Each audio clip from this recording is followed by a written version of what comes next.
खांडरे आणि दुसरा आहे ते राजू दादा आमचे.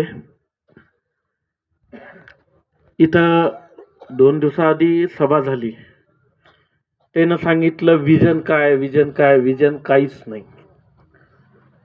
या गल्लीला पाण्याची कमतरता आहे. आल्याबरोबर पूर्ण उमरीवासियांना पहिल्यांदा आम्ही काही देणार नगरपालिकेतून, ते म्हणजे पाईपलाईन. पाणी 2 टाइम आलं पाहिजे आपल्या उमरीतल्या लोकांना. माझ्या माय माऊल्या जे डोक्यावर पाणी भरायलेत, ते डोक्यावरचा पहिला आमचा शब्द आहे की भार पहिलं कमी केल्याशिवाय आम्ही राहणार नाही. हे आमचा वचननामा आहे पहिला. आणि आताच आमचं भाषण चालू असताना सदाशिवराव तुम्ही नव्हतं इथं. नालीमध्ये माझा एक सहकारी, माझा छोटा भाऊ सुरेंद्र ठाकूर पडला. आमचं दुसरं विजन आहे उमरीला हर एक गलीमध्ये गटार लाईन करायचं आहे. आल्यानंतर गटारामध्ये पूर्ण पाईपलाईन करून गटार पूर्ण एका जागी आणून बाहेर, उमरीच्या बाहेर हे घाण पूर्ण पाईपलाईनच्या माध्यमातून बाहेर न्यायचं आमचं विजन आहे. आणि या गल्लीला स्पेशली हे चूक झाली ती आहे, नाली आपली अदामदात आली. रस्ता इकडं बी राहिला आणि इकडं बी राहिला.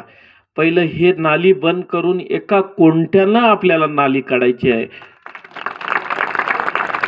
आणि सर्वात ज्वलंत प्रश्न इथला, आमच्या नगरपालिकेला कचरा कुंडीच्या गाड्या कमी आहेत. आल्यानंतर पहिल्यांदा काही कराल तर आम्ही कचरा कुंडीच्या गाड्या वाढवायचं काम करणार आहे. लास्टपर्यंत कचरा घेण्यासाठी गाड्या आल्या पाहिजेत. तरी काही लोकांना कमी पडत आहेत सर. आणि दुसरं आहे नाल्या काढायचा, नाल्या साफाई करायचं. हे आमचं चौथं विजन आहे की सगळ्या उमरीतल्या नाल्या साफ झाल्या पाहिजेत. पावसाळ्यामध्ये साचून खूप दुर्गंधी होत आहे. आणि सगळ्यात महत्त्वाचा या गल्लीचा जिव्हाळ्याचा प्रश्न म्हणजे कैलासवासी बापूसाहेबांना तुम्हाला शब्द दिला होता, मी मर्जेपर्यंत तुम्हाला कोणी हात लावणार नाही. परंतु आज मी शब्द देतो, आमच्या दाजीला विक्रम देशमुख तळेगावकरला हे जागा तुमची नसून नगरपालिकेची प्लॅन्टेशनची जमीन आहे. गायरान नाही, गायरान नाही भाऊ बाबा, हे नगरपालिकेनं विकत घेतलेली जमीन आहे. झाडं लावायसाठी, ट्री प्लांटेशन साठी जमीन घेतलेली आहे. आणि आल्याबरोबर गोरटेकर साहेबांनी तुम्हाला शब्द दिला होता, काही जणांची इथं लागले ते आहेत, घर लागले ते आहेत 8 नंबरला, ज्याचे राहिलेत ते आल्या घर तर लावणार, तुम्हाला नाली आणि रस्ता केल्याशिवाय राहणार नाही. हे कैलास गोरटेकरांचा शब्द आहे. जे होते तेच शब्द देतो आणि जे होत नाही त्याला शब्द देत नाही. आणि इथं जे आज त्या दिवशी मी वर पूर्ण फिरलो, मला त्या दिवशी वाटलं पावसाळा नसताना मला आता फिरताना कोणत्या ठिकाणी पडतो की काय वाटलं.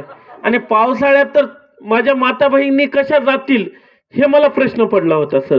सदाशिव पोपलवाड साहेब ह्यांची हे दुर्दशा बघून. आणि काही जण म्हणतात विकास केला नाही, विकास केला नाही. अरे बाबा, तू 2 कोटीची गाडी जे घेऊन यायला, हे रस्ता आम्ही केल्यामुळेच तुझी 2 कोटीची गाडी चलाली ना. नाहीतर 2091ला कोणाची सत्ता होती त्यावेळेस इथं रस्ता होता की काय होता? ज्यावेळेस 2006-5ला राजू देशमुख तळेगावकरच्या हातात तुम्ही सत्ता दिली, हे सगळं 15 वर्षात बदलून टाकायचं काम आमचे आदरणीय राजेश देशमुख तळेगावकरनं, आमच्या दाजीनं केलं.